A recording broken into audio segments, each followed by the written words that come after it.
Yo les gars, aujourd'hui on se retrouve pour parler de l'épisode, enfin pas de l'épisode, pardon, du chapitre 1156 de One Piece, qui est un peu moins bien évidemment que les deux derniers chapitres, parce qu'on apprend moins de grosses choses, mais on est quand même sur un peu le passé de Roger, de l'équipage de Roger, de Garp aussi. Très très intéressant ce petit chapitre, parce que en fait, on voit, tout de suite on nous met dans le bain, où on repart encore dans un flashback de flashback de flashback de flashback. Et cette fois, on est avec l'équipage de Roger qui va, entre guillemets, se battre avec l'équipage des Kuja, donc de l'équipage de l'île des femmes, évidemment, avec les impératrices. Et là, ce qui est très marrant, c'est que du coup, nous, on connaît l'impératrice actuelle, évidemment, amoureuse de Luffy, tout ça, bon, je vais rien vous apprendre de plus. Mais ce qui est très intéressant, c'est du coup, on voit les impératrices de l'époque. On voit Gloriosa, qui est l'impératrice à ce moment-là, qui est justement amoureuse de Roger, et ce qui est très intéressant avec ça, c'est que du coup, la malédiction des impératrices, comme on l'appelle, euh, on comprend un peu que c'est sur les grands hommes, les grands hommes de One Piece. Je sais plus s'il précise exactement dans le manga, je me rappelle plus parce que c'était il y a longtemps, l'arc quand même sur l'île des femmes. Mais à ce moment-là, moi, quand je lis ce chapitre, je me dis quoi? Je me dis, putain, c'est quand même vachement intéressant. Parce que t'as les impératrices qui ont l'air de tomber vachement amoureuses des gens qui ont le haki des rois. Est-ce qu'il y a corrélation ou pas? Est-ce que c'est vraiment une vraie malédiction depuis la nuit des temps dans One Piece? Bon, peut-être on n'aura jamais la réponse de ce truc, peut-être que c'est vraiment un truc anecdotique de fou. Ce qui est largement possible. Par contre, ce qui est très intéressant, c'est que du coup, on voit Gloriosa. On voit Gloriosa qui apparaît, qui est là quand elle était jeune. Du coup, c'est sympa parce que nous, on la connaît sous le surnom de Mamie, la mignonne. Euh, donc, euh, donc, c'est quand même sympa. On la voit. On voit que du coup, elle est amoureuse de Roger. Évidemment, c'est pour ça que je dis que c'est intéressant parce que quand même, elle tombe amoureuse de grand homme de One Piece. Donc, ça peut être intéressant. Et on voit aussi, on voit surtout le truc vraiment très intéressant, c'est qu'on voit Shaki. Shaki, vous vous rappelez, c'est celle qui est avec Rayleigh dans l'arc Shabaodi, celle qui, je crois que c'est celle qui prédit un peu un grand avenir à Luffy, en mode ouais, tu vas aller loin et tout. Bref, cette meuf-là, en fait, c'était aussi une future impératrice. Enfin, à ce moment-là, elle n'est pas encore impératrice dans le flashback, mais elle deviendra impératrice à un moment donné. Elle s'appelle Shakuyaku. Shakuyaku, je sais plus. Un truc comme ça. Et du coup, son diminutif Shaki, c'est comme ça que l'appelle Rayleigh. Et on voit que ce qui est très intéressant, c'est que même l'équipage de Roger sont tous subjugués par la beauté des impératrices, Kuja, ce qui, entre guillemets, vient un peu ramener un truc cool et on se dit que au final, c'est un vrai truc, le délire de tous les hommes tombent sous le charme des impératrices Kuja, parce que on se disait, ouais, Luffy est pas tombé dessus, enfin, pas tombé dans le truc à l'époque, mais on se disait, c'est vrai que la question revenait quand même souvent, je trouve, et puis même moi je me pose la question, est-ce qu'un Roger allait tomber dedans vu sa puissance? Bah maintenant on se demande, est-ce qu'un Xebec peut tomber sous le charme et être complètement in love des impératrices Kuja? Est-ce que c'est pareil avec Barbe Blanche? Est-ce que c'est pareil avec Shanks? Il y a tous ces trucs-là. Et ce qui est intéressant avec ce chapitre-là, c'est que du coup, les gens l'ont fait un peu passer en mode gaguesque, parce qu'il y a d'autres choses encore dans le chapitre, mais je trouve que c'est intéressant de voir que c'est un vrai pouvoir, entre guillemets, des impératrices Kuja, de leur beauté, euh, que tout le monde tombe sous le charme. Parce que s'ils n'auraient pas fait ça, en fait, ce qu'on nous a expliqué à l'introduction de ce peuple-là et de ces impératrices-là aurait été un peu nul. Parce qu'en fait, il suffit juste d'être super puissant et du coup, tu tombes pas amoureuse de ces meufs-là. Alors que c'est pas du tout ce qu'on nous a expliqué au début. Donc ça, c'est très intéressant. Donc on voit que Roger, complètement à fond, mais pas sur Gloriosa, mais sur Shaki. Sur Shaki, vachement à fond le Roger, il s'en bat les couilles de Gloriosa. Très marrant ça. Et on voit que quand Shaki sort de sa cabine un peu sur le bateau, on voit vraiment un truc très intéressant, c'est que elle est vraiment au-dessus de Gloriosa, c'est vraiment le must quoi. Genre Shaki elle est là-haut, Gloriosa elle est là. Genre vraiment les gens préfèrent 100 fois Shaki, on te le dit. Elle a reçu 100 fois plus de l'aide je crois. C'est vraiment pas mal.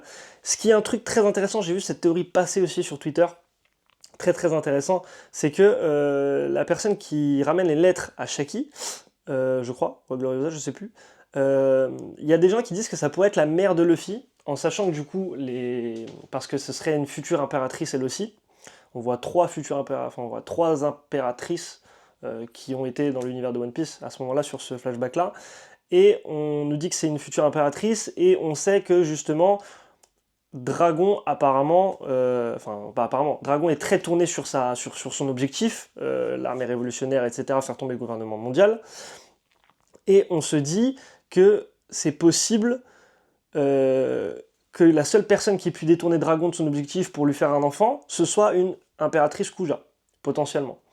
Ce qui n'est pas déconnant comme théorie. Et donc, potentiellement, cette fille-là, qui a des traits un peu similaires à Luffy, pourrait être la mère de Luffy et donc la femme de Dragon pendant quelques temps.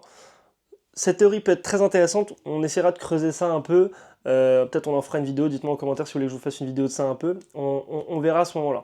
En tout cas, ensuite, le combat contre les Kuja se termine un peu parce que, entre guillemets, ils sont tous tombés sous le charme, et il y a l'équipage de Garp qui débarque au loin, et là t'as Roger qui apprend que Garp arrive, et là il est en mode, il coupe tout complet, en fait, en mode Luffy, je vais vous expliquer ce que je pense, mais en mode Luffy, il coupe tout complet, il est en mode je veux me battre contre Garp, j'ai envie, il est trop chaud, le fight va être, genre vraiment il a envie de se taper contre Garp, genre tu vois qu'il y a une vraie rivalité, c'est ça qui est très très intéressant, il coupe tout, il dit à tout le monde on s'en fout de tout, on va se tabasser à l'attaque, tu vois, ça c'est très très intéressant, parce que tu vois que tous les parallèles qui ont été faits entre Roger et Luffy sont vraiment réels en fait, le fait que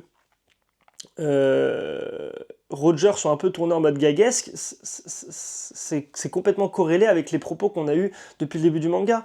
On avait, chaque personne qui a connu Roger disait que Luffy ressemblait vachement sur sa façon de penser, sa façon d'être à Roger. Pourquoi il n'aurait pas été la même chose sur ses phases gaguesques? En fait, c'est juste tout simplement logique. Un roi des pirates n'est pas forcément tout le temps sérieux. Luffy sera sûrement roi des pirates, et pourtant on lui connaît bien des choses. Quand il se fait fracasser la gueule par un ami qui finit avec un truc comme ça, c'est pareil, il sera roi des pirates et ce sera comme ça. Et en fait, je trouve ça très intéressant que même ce parallèle-là soit exploré à ce niveau-là. Et je pense pas que ça nuit à l'image de Roger, un truc comme ça, où il est en mode full amoureux de Shaki, en mode où il a des phases un peu comme Luffy, où il s'énerve en criant un peu comme un mongol, en mode ouais les gars, je retire tout ce que je viens de dire, on va à l'attaque, oubliez tout, on va attaquer Garp. Tu vois, t'as ce truc là où c'est vraiment le délire de Luffy. Quand Luffy, tu lui parles d'un mec super fort dans un endroit, par exemple dans la forêt à Elbaf, et ben le mec il s'en bat les couilles, il y va, il fait oh bah attendez, moi j'ai envie d'aller me battre, et il se casse, tu vois. Il se casse en soum soum, ou il se casse direct, il court, il tartine. Ça c'est très intéressant dans ce truc là, et je pense que c'est vraiment pour combler le parallèle en fait entre les deux. Les deux sont vraiment très similaires. Maintenant on va passer au combat entre Garp et Roger. On voit du coup, ça aussi ça a beaucoup fait parler, que du coup Garp est potentiellement l'égal de Roger, parce que on voit que sur la planche, en tout cas sur laquelle ils se battent, ils se rendent coup pour coup, et qu'ils sont à peu près de la même puissance, en tout cas sur ce fight là. Ça ne m'étonne pas du tout. Pour moi, Garp est un des personnages les plus puissants de One Piece, on l'a vu quand il est allé sur l'île des pirates, le mec a été bouillant, c'est grâce à lui que Kobe a été sauvé, alors qu'il était déjà pas mal âgé. Pourquoi ça étonne des gens que Garp soit aussi fort que Roger? Roger, c'est pas parce qu'il a le titre de roi des pirates que il est plus fort que Garp. Garp, on sait que c'est le héros de la marine. On sait qu'il n'a pas voulu être amiral, qu'il n'a jamais voulu être amiral. Ce n'est pas son souhait, il ne veut pas être amiral. À partir du moment où on sait qu'il a été... les gens voulaient qu'il soit amiral, mais qu'il a refusé. C'est dire déjà que minimum, il a le niveau d'un amiral. Mais on sait que Akainu, Kizaru et Aokiji, vous me suivez, sont des amiraux, entre guillemets, plus jeunes que Garp, donc avec moins d'expérience. On sait que Aokiji a été entraîné par Garp, pardon. Donc, déjà, tu sais que forcément Garp est au-dessus de ces trois-là. Tu sais que Sengoku, hein, qui était l'amiral en chef de la marine, est littéralement, considère Garp littéralement comme largement son égal, genre il lui donne un vrai respect, quoi. Genre, limite, il l'engueule, mais il peut rien faire contre lui, tu vois, il sait. À l'époque de l'exécution de Ace sur Marineford, on voit que Garp, entre guillemets, il est tiraillé entre les deux, mais tu vois que bah, personne le menace, quoi. Personne le menace réellement, ça le menace vite fait, mais il n'y a pas de menace réelle, genre menace de puissance ou quoi. En fait, juste depuis le début, on le sait très bien. On sait que Garp est juste un monstre. C'est le grand-père de Luffy, le père de Dragon, et vous allez me faire croire que vous pensiez qu'il était ultra inférieur à Roger, mais vous êtes des malades. C'est juste logique en fait. Juste Garp est littéralement, quasiment, je sais pas à quel point, on reverra peut-être des planches, on reverra peut-être d'autres combats et tout, mais pour moi c'est ultra logique que Garp soit l'égal de Roger. C'est le mec à la marine, je parle juste de la marine, pas le gouvernement mondial, c'est le mec de la marine qui est littéralement le plus puissant. Je tiens à le dire, je pourrais mettre mes deux mains coupées tout de suite. Garp est le mec de la marine le plus puissant à l'heure actuelle, sans compter le gouvernement mondial évidemment. Et surtout que là, on parle à l'époque où il était, on va dire, entre guillemets, à son prime. D'accord? Vous avez vu Garp ce qu'il a fait à l'île des Pirates, alors qu'il était, il est quand même pas mal âgé. Imaginez à son prime quand il était jeune. Non mais les gars, vous rendez pas compte, littéralement c'est juste logique ce qui se passe, c'est juste logique qu'il soit d'égal à égal contre Roger. Après, est-ce que Roger utilise toute sa force contre ce truc-là? Je sais pas, je pense que oui quand même, euh, pour ce combat-là. Mais c'est évidemment logique, genre tous ceux qui tombent de 15 étages, les gars, fallait être juste fou en fait pour pas penser que c'était le cas. Donc bon. Donc on en est là. Ensuite, attendez, je regarde, parce que quand même j'ai le chapitre à côté de moi, mais ce qui est très intéressant aussi après, c'est qu'on tombe sur... on revient un peu sur Elbaf. Elbaf, où on voit que t'as un Loki qui, chaque fois que Xebec revient sur Elbaf, il lui demande de rentrer dans son équipage, en fait. Loki veut tout simplement partir en mer avec Xebec. Ce qui est très intéressant avec ce débat-là, et qui avait déjà eu cette théorie un peu là, c'est est-ce qu'il ira pas du coup finalement avec l'équipage de Barbe Noire si Barbe Noire vient sur Elbaf? Ou est-ce qu'il ira avec Luffy pour une autre raison? On sait pas trop. Ça me paraît quand même complexe qu'il vienne sur le bateau de Luffy. Après, on sait pas de quoi est fait. Oda peut nous réserver beaucoup de choses très inattendues. Mais bref, on voit que du coup Loki est un peu toujours détesté et on voit que lui aussi, il est toujours en mode enfant, genre tête de mule. Genre où tu vois que la mère de... Enfin, c'est l'ancienne femme de Harald veut quand même prendre soin de lui, mais que lui dit ouais, tu veux juste l'argent de mon père, du royaume, etc. etc. Bon, tu vois qu'il joue le sale gosse, c'est logique. En même temps, bon, il a quand même eu un passé assez difficile. Et ensuite, après, on découvre sur l'île des pirates un mec qui s'appelle Kyo, c'est un Yakuza, et du coup, c'est H d'argent en gros. Dans le futur, il deviendra H d'argent. H d'argent qui est littéralement un concurrent, enfin pas un concurrent, le rival de Shiki, le Lion d'Or. Euh, et du coup, on voit que ce mec est plutôt balèze parce que littéralement, les gens ont vraiment peur de lui. Ils disent ah, n'approchez pas de lui, il va vous tuer, etc., etc. Et on voit que de ce qu'on comprend, c'est qu'il veut rejoindre l'équipage de Xebec, potentiellement. Euh, on en apprendra pardon, sûrement plus tard, mais pour l'instant très intéressant. Ensuite, on voit que du coup, les trous qui sont faits dans le caillou de l'île des pirates, c'est Xebec qui les a fait, il a fait en mode bah les gars, attendez, on fait des trous, c'est beaucoup mieux, on a un meilleur visuel d'ici. Donc sympa. Et on apprend des trucs très intéressants, c'est que Xebec veut s'emparer de deux fruits. Et c'est ça qui est très intéressant dans ce chapitre aussi, c'est qu'il nous parle de deux fruits. Il nous parle d'un fruit qui serait potentiellement sur Elbaf, et que Harald pourrait manger pour les aider. Et on nous parle du coup d'un autre fruit, mais on n'a pas l'info. Ce qui est très intéressant avec ça, on nous parle de deux fruits, et on sait que il est le fils, enfin le père de Barbe Noire. Barbe Noire, potentiellement, a deux fruits. Très intéressant aussi. Alors, le truc que je pense par contre, c'est que il n'avait pas envie d'avoir le fruit des séismes, là, des tremblements de Barbe Blanche. Ça me paraît évident, Xebec voulait pas ce fruit-là. Ça m'aurait étonné qu'il veuille ce fruit-là. Par contre, le fruit que Barbe Noire a, le fruit des ténèbres, ça oui. Je pense qu'il fait partie des deux fruits. Et en second, je pense que le deuxième fruit qu'il voulait, Xebec, c'était le Gomu Gomuno, évidemment, avec le vrai nom, le Ito Itonomi modèle Nika. Ça, il n'y a pas de souci. Et je pense que, du coup, est-ce que ce fruit-là ne serait pas sur Elbaf, enfin, n'a pas été sur Elbaf, et a été volé par la marine ensuite, et après Shanks l'a revolé pour l'avoir, sauf que bah il a été mangé par Luffy. Est-ce que du coup on va pas avoir un parallèle sur ça et vraiment les origines de comment le fruit de Luffy est arrivé jusqu'à Luffy, ce qui pourrait être très intéressant. Et du coup je pense que le fait que si Xebec veut ces deux fruits pour dominer, enfin renverser le gouvernement mondial, est-ce que du coup on n'aurait pas un combat final, Barbe Noire plus Luffy contre Imu pour finir le manga et battre le gouvernement mondial potentiellement, attention. En tout cas, ensuite on nous parle des géants de la Galela, enfin il faut trouver la Galela. La Galela, on avait eu, en fait c'est la Galela Company, c'est potentiellement eux qui ont fait Water 7, enfin qui ont construit Water 7 en grande partie, et on sait que c'est une équipe de géants, un équipage de géants artisans, qui a été congelé quelque part dans le monde de One Piece. Et je crois que c'est des anciens, enfin c'est des géants anciens, un truc comme ça, un truc du genre. Et on a vu, si vous vous rappelez bien, il y a quelques chapitres, enfin, il y a maintenant un paquet de temps, sur Punk Hazard, qu'il y avait à un moment des géants qui étaient congelés. Donc, maintenant que Aokiji, parce que Aokiji a l'info normalement, Aokiji a l'info, est-ce qu'il va pas la donner à Barbe Noire, et Barbe Noire, comme il a le même objectif potentiel que son père, n'irait pas les libérer avec l'aide d'Aokiji qui peut du coup les décongeler, évidemment.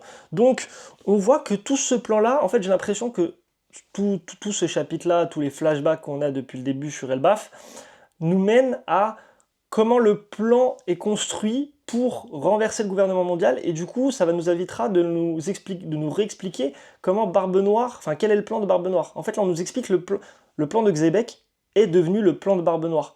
Donc en fait, sous ce parallèle là, on nous explique comment Barbe Noire va faire pour renverser le gouvernement mondial. Très très intéressant. Et du coup, ils nous disent que c'est une légende, la Galela, etc., etc. Nous on sait que du coup c'est potentiellement très vrai.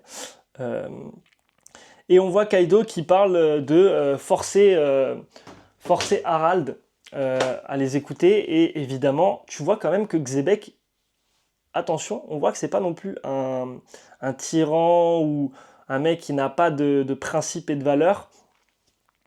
Xebec dit bien, bon, déjà il met un sale coup de pied à Kaido, en mode reste tranquille mon ref, et il lui dit bien Harald c'est mon pote. Donc je pense que Xebec, ce qui est très intéressant avec lui aussi, c'est qu'il a un sens pas de la loyauté, mais du respect. Un sens du respect qui est très intéressant, c'est qu'en fait, comme il a vu que Harald était quasiment aussi puissant que lui sur leur affrontement à Marie-Joise, quand ils se sont mis un coup d'épée, comme il a vu qu'il était quasiment son égal, il lui a tout de suite, Xebec a eu une énorme forme de respect, un immense respect pour Harald, et du coup, évidemment, c'est devenu, entre guillemets, son pote, et c'est ça qui est très intéressant, c'est que, du coup, Xebec n'est pas non plus en mode tout droit, sans foi ni loi, rien du tout. Non, il a quand même un fond intérieur qui lui dit, il a une ligne directrice, il a des endroits qu'il ne faut pas dépasser, tu vois. Donc ça, c'est très très intéressant. Et ensuite, à la fin, on voit la tête de l'équipage des Rocks qui est littéralement une abomination totale. T'as tous les plus grands pirates de l'ère actuelle ou de un peu avant qui sont ensemble. T'as du Kaido, t'as du Barbe Blanche, t'as un homme poisson-chat qui est bouillant, t'as Shiki, t'as Big Mom, t'as trop de mecs. T'as trop de mecs. T'as H d'argent sûrement qui va les rejoindre. T'as trop de mecs. Je sais même pas s'il y a des argents sur ce moment-là. Attendez, je regarde l'image. Non, je vois pas H d'argent à ce moment-là. Mais il va sûrement les rejoindre. T'as trop de mecs tellement puissants. T'as Stussy. T'as trop de mecs. T'as trop de mecs trop puissants. C'est un équipage de baisers. je vous le dis. Cette vidéo a fait pas mal de minutes, mais parce que je pense qu'il y avait beaucoup de choses à dire sur ce chapitre. Dites-moi ce que vous en avez pensé en commentaire. N'hésitez pas, mettez... vous savez quoi, on va mettre un petit mot pour ceux qui sont restés jusqu'à la fin pour voir vraiment les vrais. Mettez Kaido. Mettez Kaido si vous êtes resté jusqu'à la fin. Mettez Kaido en commentaire, les gars. Merci d'avoir été là, en tout cas. Super bon chapitre. Super bon chapitre, on en apprend beaucoup. On peut faire beaucoup de théories avec ça. J'aime beaucoup ce genre de chapitre aussi. Pas forcément quand il y a du fight et tout, mais juste quand il y a vraiment du background à développer. Très très très intéressant. Merci d'avoir été là. Merci d'avoir écouté, les gars. On se retrouve très bientôt pour une prochaine vidéo. Sur ce, je vous dis ciao.